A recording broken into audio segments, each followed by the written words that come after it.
রাজ্য ছাড়ি রাম আমার কাজে বনবাসে এ হেলো রে পতিয়া রাজব চিরে চাহিরে পতিয়া রাজব ছিল রে। আবার রামচন্দ্র রাজা হবে।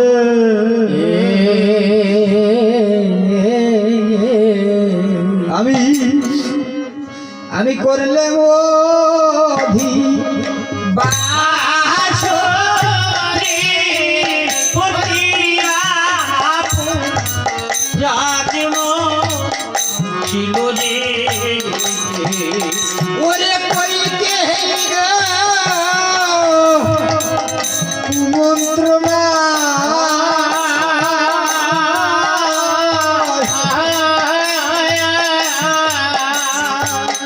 ওরা মেলো বলো বাসরে পতিয়া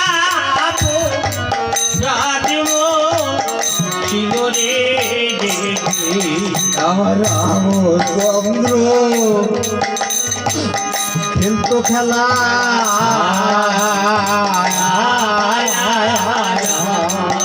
হাতে লয়ে সোনার লাঠি রে পতিয়া রাজম ছিল রে। রামলা ভাবে কান্দে কত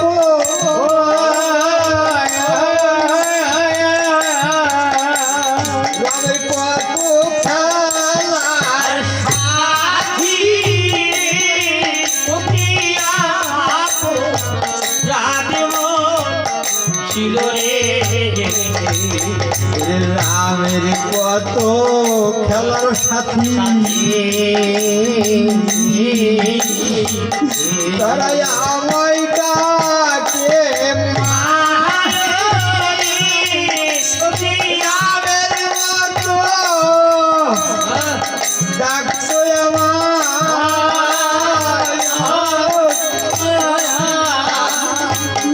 আমার কানে আসে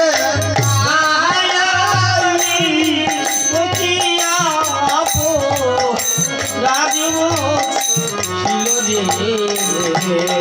আমার রামচন্দ্র খেলতো খেলা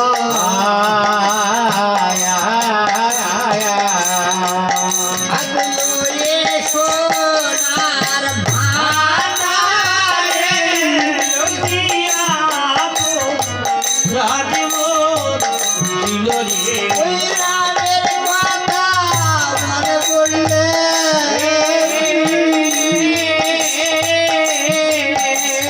ধরি মুখের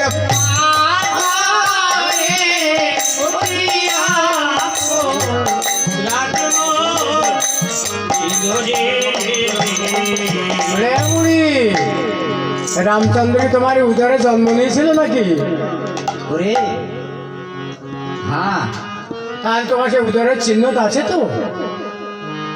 ওরে সেই চিহ্নগুলি কি আর থাকে? আহা, রামের শোকে পথে পথে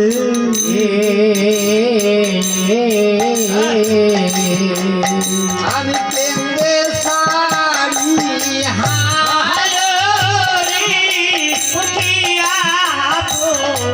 রাজম ছিল রে। যে উদারে জন্মেছিল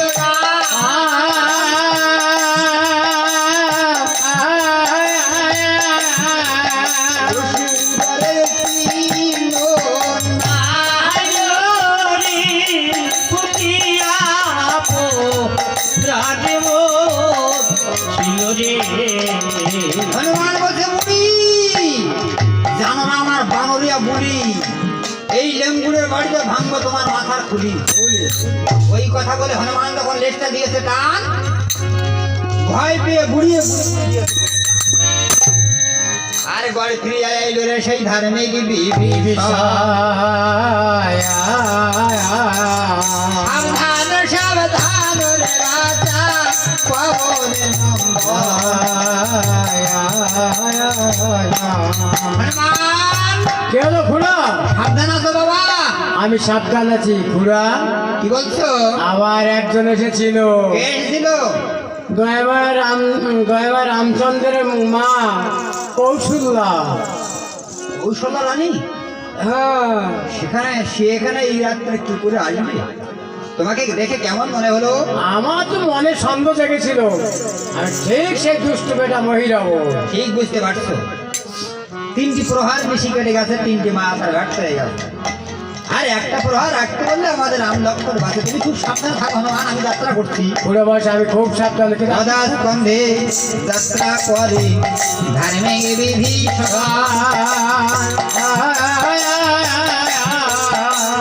মনে মনে চিন্তা করেছে সে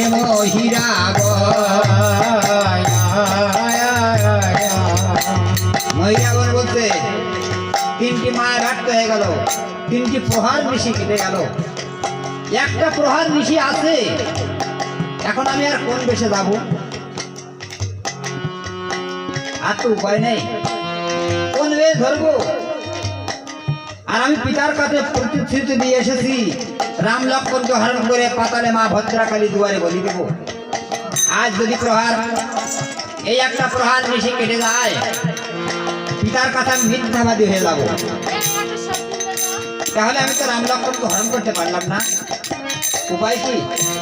ঠিক আছে, মা চণ্ডীর কাছ থেকে জেনে নি।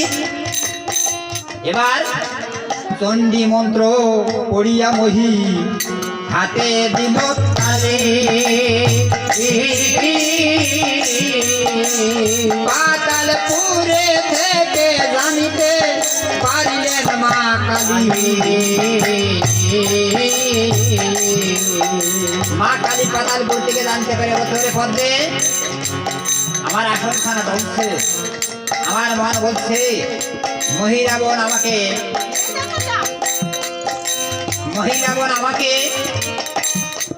স্মরণ করছে। তবে মহিরে বিপদে পড়ে আমাকে স্মরণ করলি, ঠিক আছে, আমি তুই যখন স্মরণ করছি আমি আসছি।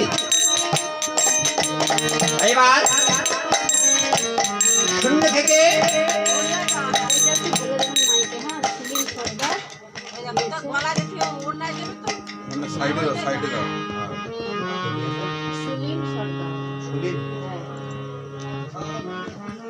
শ্রদ্ধেয় রাম ভক্তবৃন্দ, আজ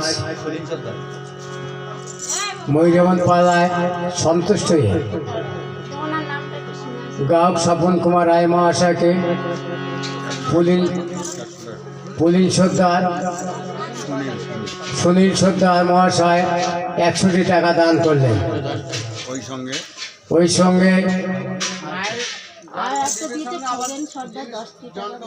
সেই সঙ্গে খগেন সর্দার দান করলেন 10টি টাকা। আশীর্বাদ করবেন এরা যেমন এই রাম নামে দান করে ভর্তি হতে পারে। রাম সীতা শরণে হরি হরি বল। শূন্য থেকে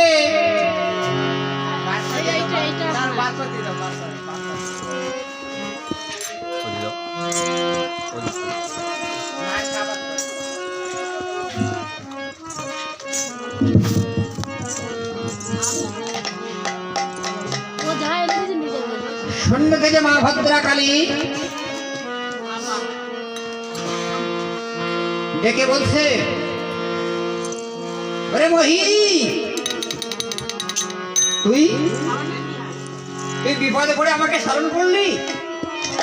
বলছে, হ্যাঁ মা, আজ আমি পিতার কাছে প্রতিশ্রুতি দিয়েছি আজ রাত্রে রাম লক্ষ্মণকে চুরি করে মা তোমার দুয়ারে বলি দেব, কিন্তু আমি তো হরণ করতে পারলাম না। 3টি মায়া ব্যর্থ হয়ে গেল, 3টি প্রহার মিশি কেটে গেল।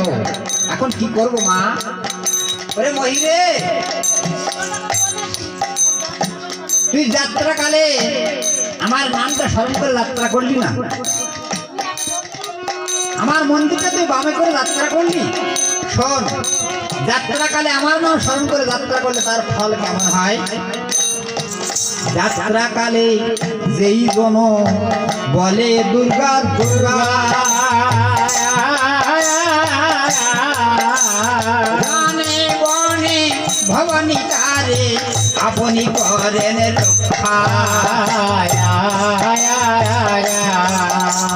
যাত্রা কালে যেই জন বলে দুর্গা বাণী,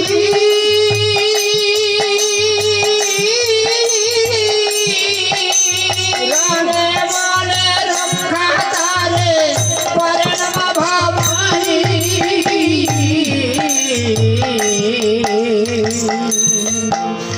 তুই যখন আমার নাম স্মরণ করে যাত্রা করলি, এখন বিপদে পড়ে স্মরণ করছিস, ঠিক আছে, আমি রাম লক্ষ্মণকে হরণ করার ফোন দিয়ে আমি বলে দিচ্ছি, কিন্তু পশ্চাতে পিছনে কি হবে তা আমি বলতে পারবো না।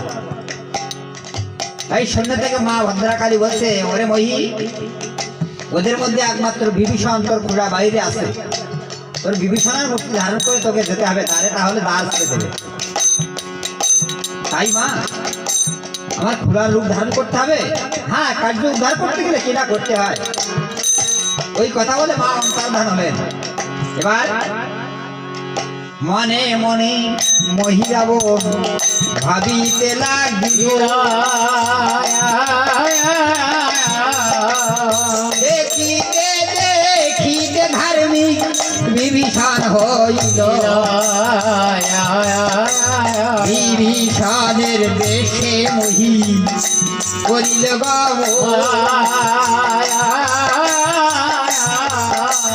পাবন পুত্রের সম্মুখে গিয়ে দিল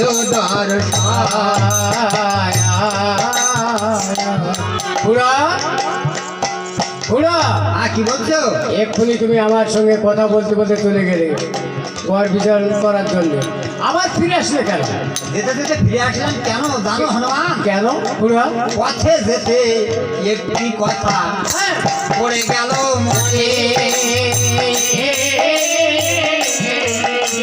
ব্রহ্মদত্ত রক্ষা কবচ আছে আমার এই স্থানে।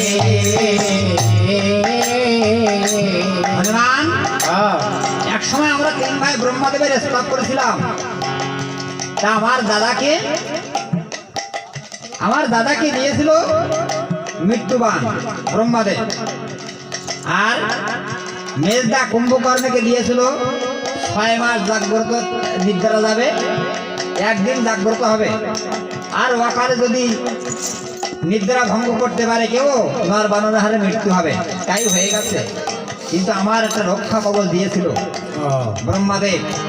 এই রক্ষা কবচটা আমি মনে করলাম তুমি রাখতে পারবে না দ্বার, একটা প্রহার নিশে আছে, এই রক্ষা কবচটা প্রভুর শিরে আমি বেঁধে দিয়ে আছি, তুমি একটু দ্বার ছেড়ে দাও। হনুমান, খুড়া, কি বলছো?